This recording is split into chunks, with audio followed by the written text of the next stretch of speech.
The GMC Acadia, Chevy Traverse, and the Buick Enclave soldiered on for years without any major changes to the platform. Now what you see here is finally a new platform. This is the 2017 GMC Acadia.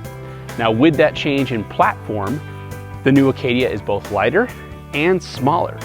And in so doing, GM has inherently changed the nature of the Acadia. The question is that for the better? Well, I'm Greg Kavanaugh. This is my amateur car review channel, Gallup Journey Test Drives. Let's take a quick moment and see if we can evaluate that.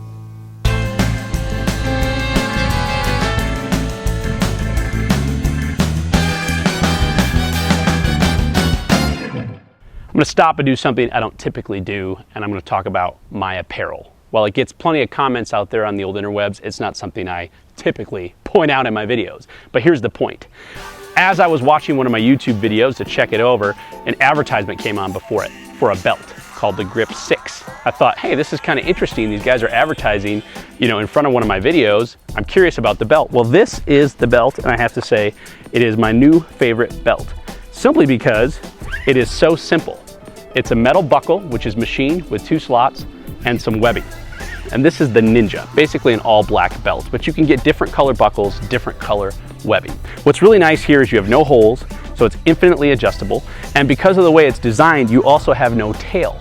So what that means is when you put it on, you don't have this long extra belt hanging off the side. It nicely tucks underneath itself. And I have to say, this is my new favorite belt. Made in America, it's only 35 bucks.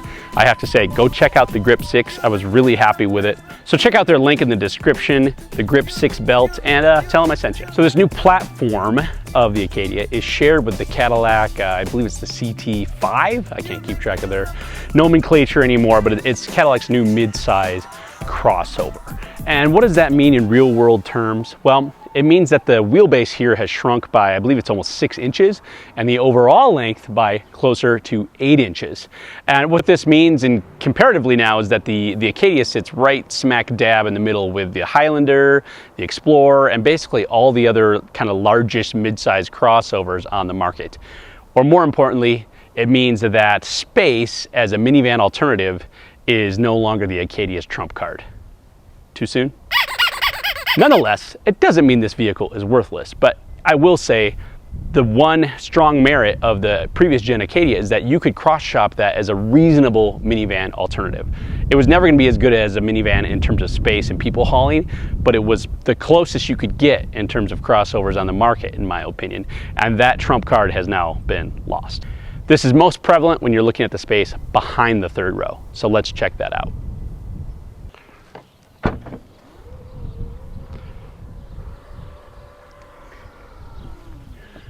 So here behind the third row, you can see that's where that 8 inches has been lost, and it's made a huge difference in terms of usable cargo capacity behind the third row. This is much more in line with the Highlander and the other crossovers I've mentioned. You can see I got 2 old camping chairs here, and that's about it.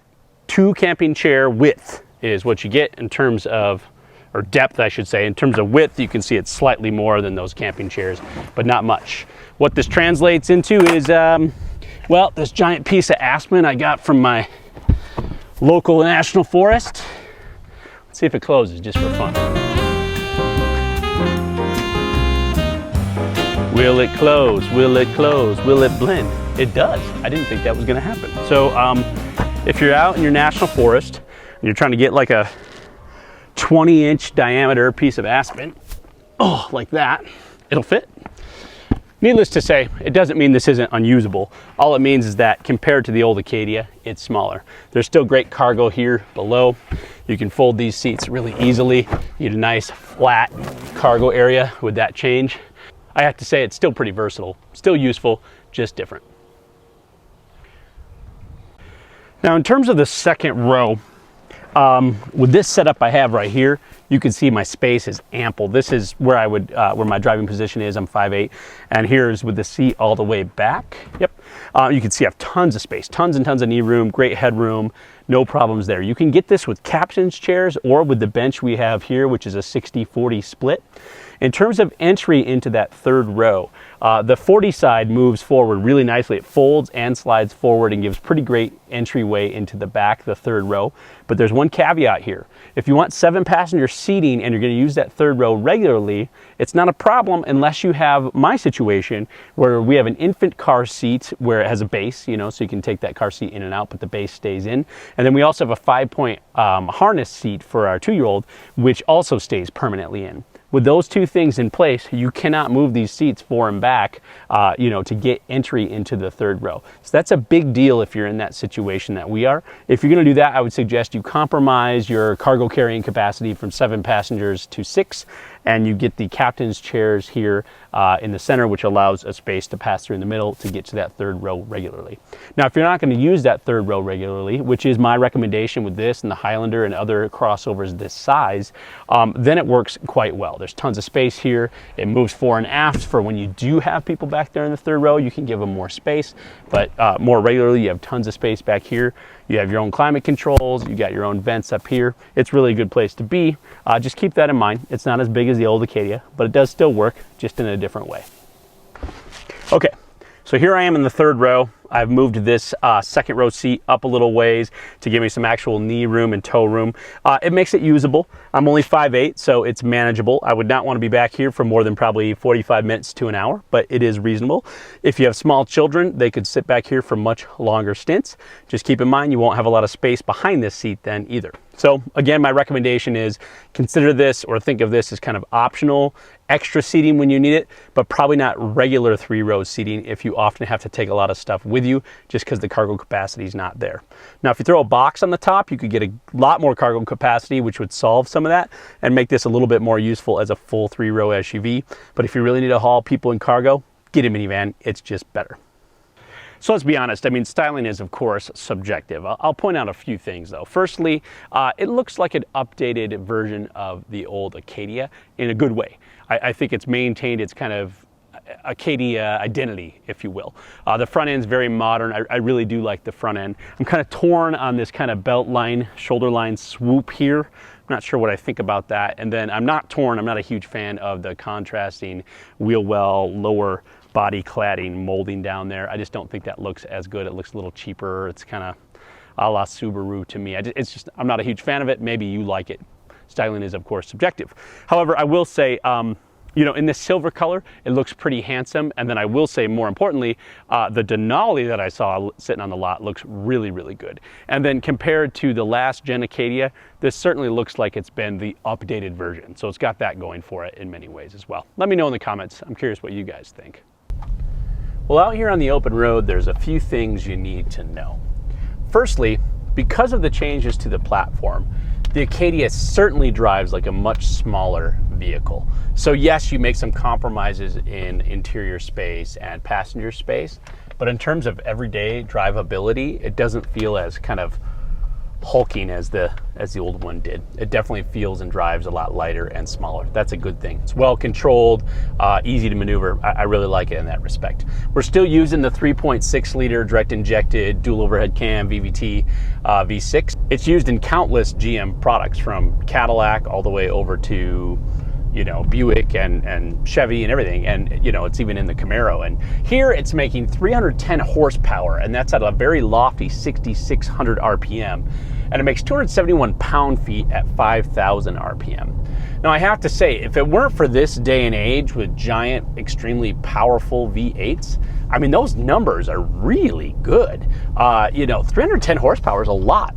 Now, that's important to note because there's a general change here in the Acadia. It still tows up to 4,000 pounds, might I add, and I have no reason to believe that it wouldn't be able to do that pretty well.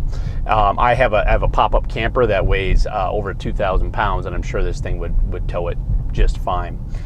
But because of the changes to the drivetrain stays the same with a 6-speed automatic transmission and all-wheel drive, but some of the changes that are made allowed for a fairly decent tick up in fuel economy. We are now rated at 18 city, 25 highway, and 20 combined. That's a good few mpg better than the last gen Acadia, and actually it's comparable, if not better than some of its competition. Now I think there's a reason for that. In the center here you have like a, you know, it was first in the Range Rover, this like kind of terrain response, I don't know what they call it here, but anyways, what's different here is that the Acadia, even though this is all-wheel drive, right now I'm in two-wheel drive, I'm in front-wheel drive, and you can feel that if you really step on it, you'll feel that kind of torque steer, that tug at the wheel from the front wheels generating the power and so forth. And you can select right here on the dial all-wheel drive, and there's a sport, and then there's a couple other, there's trailering, and there's like a mountain or inclement weather setting. And it's kind of interesting, you have to go through the four-wheel drive over to sport, and then you can see that suddenly in all-wheel drive and you get better traction. So it's kind of cool that way, and I think it gives you the advantage of not driving around with all four wheels engaged when you don't need it, which is great for improving fuel economy. You combine that with the weight savings, and GM did a smart thing here with that. Now, when it comes to the interior here of the new Acadia, I have to say, to me, it's kind of just par for the course. And that's not a bad thing. This is a $40,000 vehicle though, so you expect to have a fair number of amenities, and you do have heated seats and so forth. It's just a little bit generic. These wood grain accents look nice, but they're fairly sparse, so you don't really get a lot of contrast in here, and it really looks like it could be the interior on most cars. In terms of ergonomics and functionality, I mean, I really like it. I jump in this vehicle and immediately it feels comfortable and easy to use and familiar, even though I don't necessarily have anything like this in my current driving staple. So there's something to be said for that. You get a smart key, you get heated seats, you of course get a backup camera, a great infotainment system with a nice colorful screen, Apple CarPlay, a bunch of stuff like that, which is all good. It's just that this is a $41,000 SLE-2 Acadia, not even the top tier. So no complaints, just no glowing compliments either. So to summarize, I guess I'll say this. GM very purposefully changed the Acadia's purpose within the GMC lineup. They still have the Traverse, there's still the Enclave from Buick and so forth, so there still are those large full-size SUVs out there, crossovers out there if you need them. In terms of GMC is just saying, if you need something bigger, get yourself a Yukon or Yukon XL. So I get that.